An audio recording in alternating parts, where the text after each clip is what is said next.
Hoy vamos a meternos de lleno en un texto que es fascinante y que a menudo pasa un poco desapercibido, la primera carta de Clemente. A ver, pongámonos en situación. Ha pasado solo una generación desde los apóstoles y una de las iglesias más importantes está, bueno, al borde del colapso. Esta carta es como una ventana directa a esa primera gran crisis. Y es que toda la historia de esta carta gira en torno a una pregunta que, ojo, resuena muchísimo hoy. ¿Qué pasa cuando una comunidad se vuelve contra sus propios líderes? Cuando la generación más joven decide que ya está bien, que es hora de un cambio, incluso si hay que hacerlo por la fuerza. Pues esto no es una pregunta al aire, ¿no? Fue la crisis real que explotó en la iglesia de Corinto, una crisis tan gorda que obligó a una intervención que pasaría a la historia. Claro, para entender el peso que tiene esta carta hay que situarse en el tiempo. A ver, Clemente de Roma no era un cualquiera que pasaba por allí. ¿Qué va? Fue discípulo de los apóstoles Pedro y Pablo, nada menos. Escribió esta carta sobre el año 95, que es, fíjense, casi al mismo tiempo que se estaba escribiendo el Apocalipsis. Pensemos un segundo en esto. Su punto de vista no es algo que se escribe siglos después. Es el testimonio directo de un líder de la segunda generación, alguien conectado, vamos, en primera persona con los fundadores.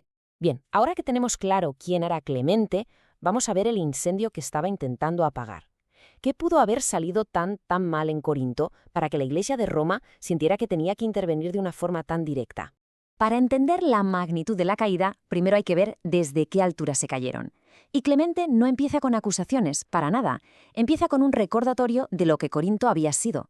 Un modelo de fe, de hospitalidad, de conocimiento. Eran, según sus propias palabras, una comunidad que caminaba en perfecta armonía con Dios. Pero claro, ese pasado glorioso se había esfumado. Clemente usa un lenguaje durísimo para describir el presente, una sedición detestable. Un grupito de jóvenes obstinados había montado una revuelta, derrocando por la fuerza a los líderes de siempre, a los presbíteros que llevaban años sirviendo fielmente. O sea, una ruptura total del orden establecido. La pregunta es inevitable. ¿Pero cómo se llega a este punto? Clemente, como si fuera un buen médico, no se queda solo en los síntomas, se mete hasta el corazón de la comunidad para diagnosticar la enfermedad espiritual que lo estaba pudriendo absolutamente todo. Y el diagnóstico de Clemente es sorprendentemente simple pero muy profundo. No apunta a problemas de gestión o a diferencias teológicas, no. Señala una única emoción: los celos, la envidia. Y para él, esto no era un sentimiento sin más, era el veneno original que a lo largo de la historia siempre acaba en lo mismo: división, conflicto y caos. Y para que nadie se tome esto a la ligera, Clemente nos monta un repaso histórico potentísimo. La envidia, argumenta él, es una fuerza destructiva que recorre toda la Biblia. Fue lo que empujó a Caín a matar a Abel, a los hermanos de José a venderlo como esclavo, e incluso en su propia generación fue la causa del martirio de los apóstoles Pedro y Pablo.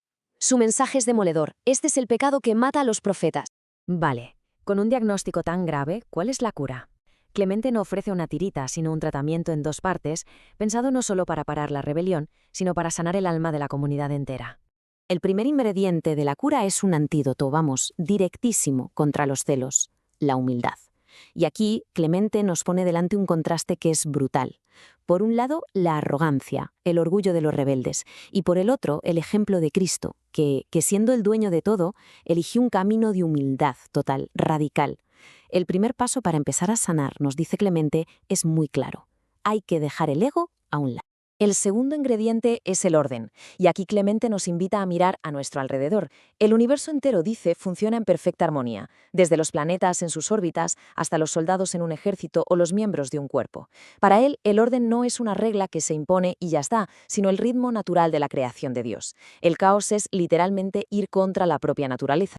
Y esto le lleva a su argumento central sobre el liderazgo en la Iglesia, que no es algo que se improvisa. Clemente traza una línea de autoridad que no se rompe. Dios envía a Cristo, Cristo envía a los apóstoles y los apóstoles nombran líderes para que sigan con su misión. Así que rebelarse contra esos líderes no es una simple discusión de oficina, es intentar romper una cadena que viene del propio Dios.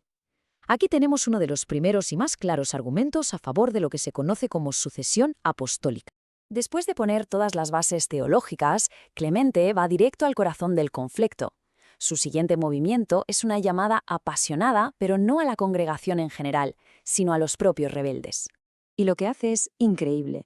Básicamente les da el guión de lo que un verdadero líder haría.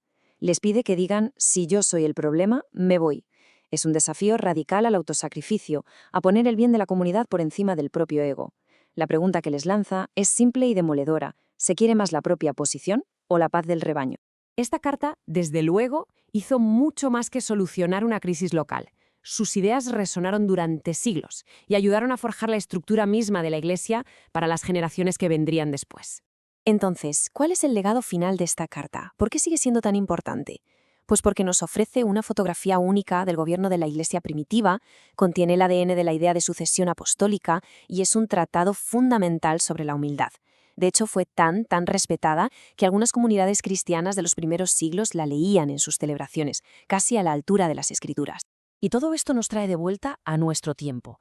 En una cultura que a menudo celebra la rebelión y el reafirmarse, ¿qué hacemos con esa llamada de Clemente a la humildad, al orden y al sacrificio por el bien de todos?